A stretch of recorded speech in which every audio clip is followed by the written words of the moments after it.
much for joining me again today. A lot of developments have taken place since the last video in the country, as Lebone Lelona, Jacinta Limache and March had a very successful protest, and it exposed a lot of things about the level of corruption in the country, level of corruption in the police.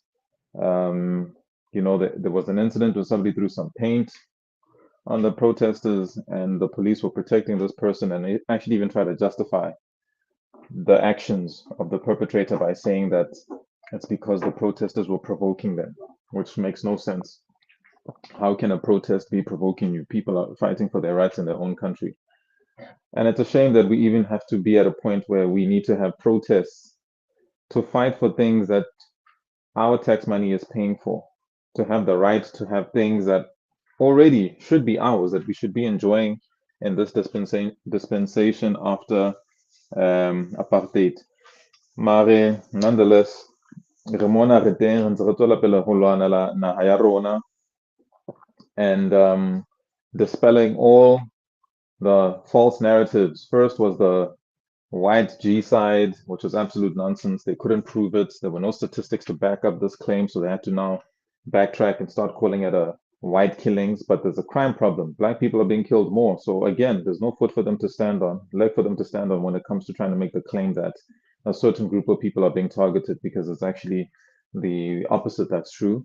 And again, all of this race politics, people have been brainwashed to not stand together to fight against the world elites who have a globalist agenda to create a new world order, one world government, etc., etc. In my last video, I broke that down for you guys.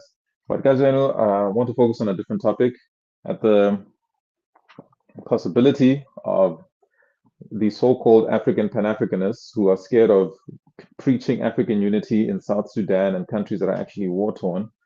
I'm going to let Nigerians do the speaking. As you can see from the title, Nigeria's biggest problem. I'm going to let Nigerians speak to Nigerians. I'm not going to interject myself and bring their own people to enlightenment, to understand that the way that they function and the way that they think is not normal.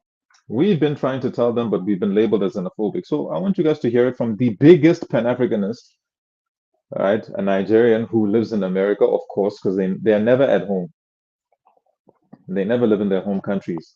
They always want to benefit from the resources and infrastructure of what other men have built from other countries, because they themselves cannot figure out how to develop their country, and they always blame the leadership. But you guys are the leaders. The citizens are the leaders. Democracy means you are the people that are running your country. So if the leadership is rotten, it's a reflection of the people. Don't blame your leadership, blame yourselves and do better.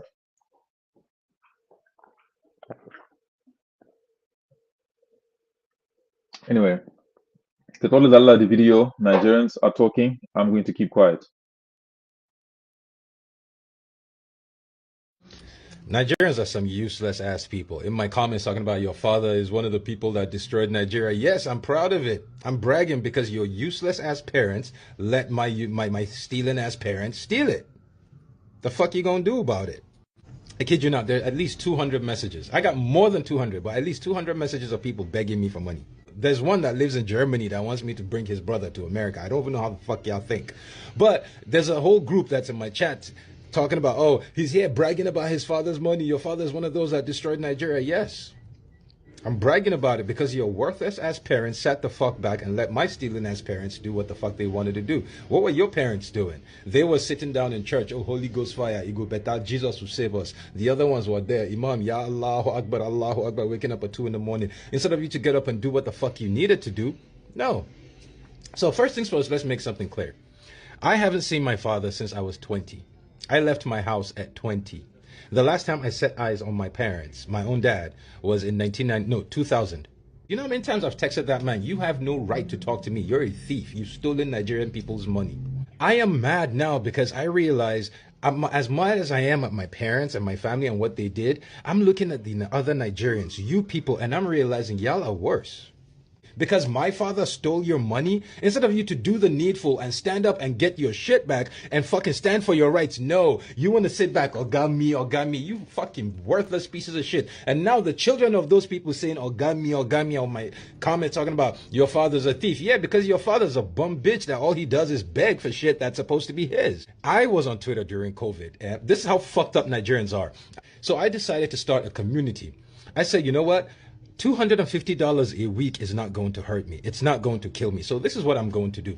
I decided every week I'm going to give one person $250 to start a business, a small business, something small in Nigeria, right? The idea here is we build a community that, we start to bring business or whatever. The people that I had funded, who have received support, would have built their companies to where after a year they can chip in to my 250 so that we can build a community. Like, that was the plan. The first person that won the fucking 250, we did everything, business plan, got idea. I sent the 250. That motherfucker deleted their Twitter account. The first person I sent money to so we could start this business idea, so we could start this movement, took the 250, deleted their Twitter. And the worst part is Nigerians don't want change. Nigerians want the opportunity to become the oppressors. Nigerians don't want, because you know what? I'm tired of this. All I'm here to say is y'all are collective pieces of shit. God willing. I don't want him to die. But the truth of the matter is, if today, God forbid, that man dies, I'm rich as fuck. It's your inheritance, and I ain't using shit on you motherfuckers because given the opportunity, none of you want any. Nigeria is a country of fucked up people who are blaming everybody else for the shit. I don't know. Y'all are collective pieces of shit. Y'all collective pieces of shit. You don't want change. You want the opportunity. I've seen it. Nigerians are not going to do what needs to be done because y'all are all cowards. Every last one of you are collective cowards. You can, fella get live away your grandmama never fit touch.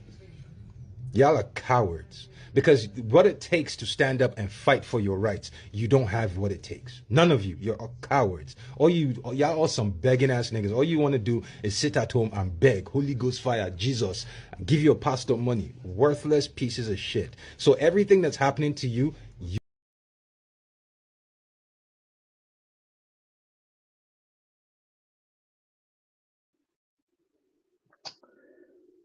Well, you can't call me xenophobic because this is a Nigerian telling Nigerians the same thing the world has been telling Nigerians. So you cannot say it's jealousy. You cannot say it's because he's broke, because he's telling you he's rich off your money. You Nigerians, he's rich off your money. And this video is ironic in so many ways because he's not remorseful for what his father did. I don't know anything about this man, but obviously from the sounds of this, there's scamming involved, because that's what thieves do. They scam each other and they turn on each other naturally. So you can't blame anyone. We're listening to a Nigerian describing Nigerians exactly how the rest of the world has described them. So my thing is, how many excuses are you guys going to keep making? And here's the thing about it, the rest of the world, you must be patient with Nigerians. They're not fully developed. I'm not saying they're not human beings. I'm saying they're humans that are not fully developed yet. We're still waiting for them to get to a point where they stop making excuses. Morally, these people have not developed at all. And they're still trying to blame everybody else, gaslighting everybody else. They are so manipulative. It's witchcraft. These people practice witchcraft. They practice manipulation. They don't believe in standing up for themselves. They don't believe in doing anything for themselves. Everything about their lives is somebody else's fault when things are bad. But when things are good, it's because of how smart they are, they're geniuses, they're hardworking, etc., etc. But they can't make this translate in what we're seeing in Nigeria. The proof must be shown in your country. Your homeland must show us your intelligence, your ingenuity, your ability to organize yourselves as a society. We are yet to see any of that 65 years removed from independence. Whose fault is that? You're going to blame your colonizer? They left you. And you're chasing after them, which proves the point that you guys cannot lead yourselves. You can't organize your society. You're not fully developed enough for leadership. You understand? So don't blame us. Don't blame the rest of the world. Take accountability. This man is here. He's calling Nigerians out. He's saying Nigerians are pieces of I must say it, but he tried to help a Nigerian, and what did they do? They scammed him. Imagine, even when you help Nigerians, they get more joy out of scamming you than actually fixing the problem. He said it himself that Nigerians will never develop because there's no desire to. The people are too evil, they're too wicked, they're too self centered, they're too selfish. So when Nigerians preach Pan Africanism, I laugh, especially the ones that are preaching Pan Africanism living in white countries. You ran away from your own people because you don't believe in them, but you're forcing us to live with them when you ran away from them. It's hypocritical. You cannot preach it when you're living in the UK, talking about, yeah, South Africans are xenophobic. Yeah, South Africans are so xenophobic. Why did you run away from Nigeria? Or why did your parents run away from Nigeria? You haven't become a Pan-Africanist. You still haven't gone back to go live in Nigeria permanently. You're still living in the UK. You're still living in America talking about South Africans as xenophobic. Why are you still in the UK since you are so pro-Africa? You don't want to go back home because you know the problems at home, but you want to force us to live amongst those problems. We don't want to live amongst them. The same way you ran away to the UK, we cannot be forced to live amongst the people that you ran away from in the name of Pan-Africanism. That makes you a hypocrite. Go back and live with them and see how much you enjoy your life living with uncivilized people. Living with animals, really. That's what they are. They are wild animals, not even zoo and wild, out in the wild. No principle, no manners, nothing.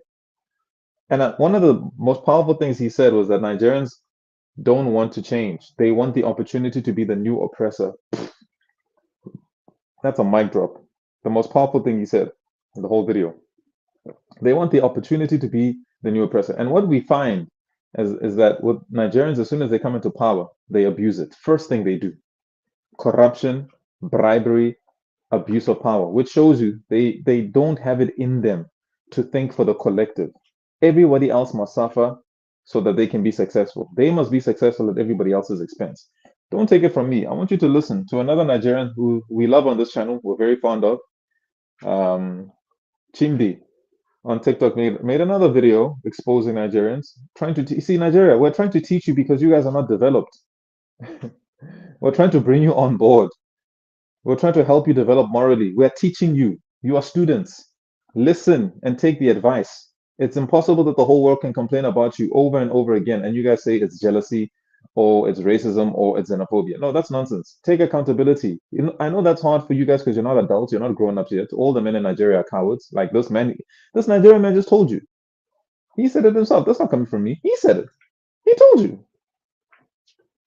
And the problem with what's afflicting the world right now is Nigeria is afflicting the world. And until we solve the Nigeria problem, the world will continue to suffer because of these people. They are not the only country, by the way, but we will focus on them because they're flooding into South Africa, my country, and trying to gaslight us and manipulate us while they're taking advantage of our resources, but at the same time calling themselves Pan-Africanists and calling us xenophobic. But you don't find them flooding into countries that are war-torn to go fight for peace. Instead, they're escaping, running away to first world countries where white people live. And then they'll tell South Africans, you must chase out white people. Why must we chase out white people? We're not chasing them away. Look what you fools did. You chased them out and you're not able to develop yourselves because you didn't learn anything from these white people that you kicked out, but you're jealous of their infrastructure. You're chasing after them everywhere they go. No, our white people are South Africans. They must stay in the country. We're not gonna do the same mistakes you guys did. We watched you guys mess up your countries. We're not gonna repeat the same things. White people don't need to go anywhere. If they want to go, they can. But a lot of South Africans are very happy. White South Africans are very happy living in South Africa. They want to stay. They're very patriotic. They're fighting these fights with us to get rid of scumbags like you. And I want you to know, Nigerians, you're not welcome anywhere in the world. That's not because of jealousy. You have to look in the mirror and understand that there's a reason people see you this way. It has nothing to do with jealousy. It's nothing to do with your hard work or your hustle. You guys are the masters of finding shortcuts. You don't want to work. You're lazy. This man just said it. Even when you're given opportunities, you're given capital, given money, you would rather commit crime and scam than to do the honest thing. It says a lot about your character. Hence, I said you guys are not developed. And I want you to watch Chimdi. This is his own input on the Nigeria problem. You see, the way I look at an Igbo man, when he says he's very successful, is so funny. I look at an Igbo man with a bombastic right eye because it doesn't make sense. Now, let me start by saying that I'm an Igbo man. but I don't think like an Igbo man. I'm an Igbo man by birth, but I don't think like an Igbo man because the Igbo man is clearly irrational. Majority of them clearly irrational. You can hardly find, in fact, let me tell you the truth. Any Igbo man that you find that is mostly rational grew up in the north. I can conduct your research. Any Igbo man you find out that is irrational grew up in the north or was pretty much regimented. Which means the person was locked up in the house and was rather exposed to some other environment through the television, just like me. But let me get straight to the point. You see, in your definition of success, every man is entitled to his opinion. Every man is also entitled to his interest in life. It is based on your interest, a collective interest, that you measure your success, right? Good and fine. But you know, at the end of it all, your definition of success as a group and the definition of other people's success as a group begins to contend with the other. And whichever comes above the other eventually proves which one is the rightful definition of success, hence the group that is mostly successful. So let me start by saying this. The Igbo tribe in Nigeria is the most victimized tribe in the whole of Nigeria. The Igbo tribe is the most oppressed and victimized and disorganized tribe in the whole of Nigeria. Now, the Igbo man has interest in making money. So collectively, we call that success. So your level of success is dependent on how much you have. Now, but in our own way, we begin to look at the northern man, the Hausas and the Fulanis, as irritating sets of people because these people do not really show much interest in garnering money for themselves. They live this life, this simple life that we call Bakomi, a life that does not put so much interest in acquiring so much for yourself. So they just eat and live their simple life. They don't need much, they don't require much. And then as Igbos, we consider them not successful. We just look at them like these people don't know things. We look at them as irrational sets of people, me excluded. Because you see those Northerners, I cherish them. And I'll tell you why. And my reason for cherishing them also gives it away on how they are more successful than Igbos.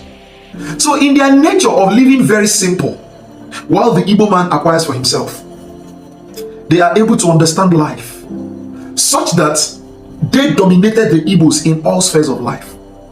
And they showed us in the personality of Aliko Dangote that if riches was their interest, if they wanted to acquire wealth for themselves, they would have probably done it more than Igbos. And they would have crippled the Igbos from making money. But the truth is that they do not show interest in acquiring money for themselves because they know that such will render them weak and distract them from the true focus. And that is why when you look at Nigeria as a whole, for a very, very, very long time, the people that call the shots are Northerners. In fact, many Igbo people live in the north, and that's where they invest because the system there is so favorable. The system there is clearly the best. It's way much more organized than that in the east. In fact, if you come to the east, anything goes. That's where the crux of corruption, disorganization, oppression, and all those things go. But in the north, a measure of organization and a working system is still found. Now, what am I trying to say? This is exactly how Igbos also came to South Africa and Ghana to give the impression that they are the successful ones. But if your success cannot guarantee that other people rather come to your state, rather it is you that move to their states and abide and submit to whatever they want, such that, you see, South Africa way back as 2012 can decide to eradicate or eliminate Nigerians, especially the Igbos, and nothing can be done about it. Igbos will become victimized just like that. So how is this success that everywhere you find yourself, you're usually the one that is oppressed and dominated, and then you give it away that it is because you're successful, it is that you're being envied? Success can only be defined as such by a man that is irrational and useless, brainless. Because true success would make you such that nobody can dominate you. In fact, people would rather come to you and submit to you. Success would make you not to go to other people's country, rather people will come to your country and submit to your rule. You see, sense.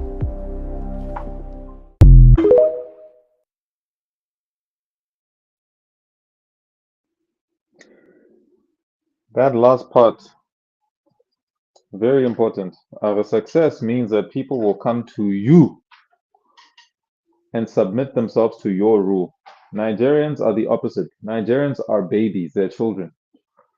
They say they're so successful, but they always have to go to another man's world, a world another man built, in order for their success to show. They have to go to countries that have already been established, that have already been built, that already have infrastructure. And they'll blame their leadership. It's not the leadership, it's the men. Nigerian men are useless. And I like that Chimdi breaks this down beautifully that in the north, the only reason Igbos are able to even shine is because of the structures that have been built in northern Nigeria. In the same way, it's a microcosm for the fact that Nigerians have to go to other people's lands for their success to show because they cannot do it. And you even mentioned in the east is where it's a hub of corruption, the epicenter of corruption in Nigeria. That has to do with the type of people they are. And Chimdi, being a Nigerian, can call these out in a lot more detail to help us understand why Nigerians behave the way that they do. And once again, you cannot call it xenophobia. I'm letting Nigerians talk to you. See, that whole thing of trying to gaslight South Africans and gaslight the world into believing that they're racist or xenophobic for calling your nonsense out is not going to work anymore because your own people are speaking to you and they're saying the same things that we've been saying. Get it?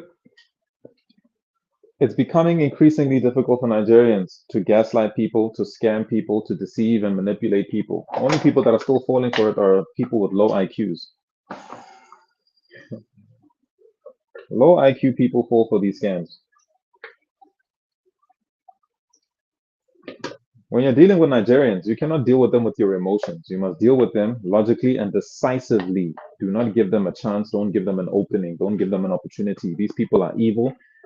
And all they want is to take, is to steal, is to destroy. That's all for this video today. Thank you for joining me, guys. I hope you've learned something about Nigerians. And Nigerians, I hope you're sitting down and taking this tutelage with humility so that you guys can figure out how to develop your country, because thus far, 65 years in, you failed. But you have to figure it out, because we're not going to allow you to come into our countries any longer. Very soon, we're shutting down your embassies. You will not be able to travel. We're going to force you to fix your problems in Nigeria so that the world can have peace. All right. Thanks, guys, for joining me. That's all I've got for you today. In a couple of minutes, I'm going to go back to back. Mara for now. Hi,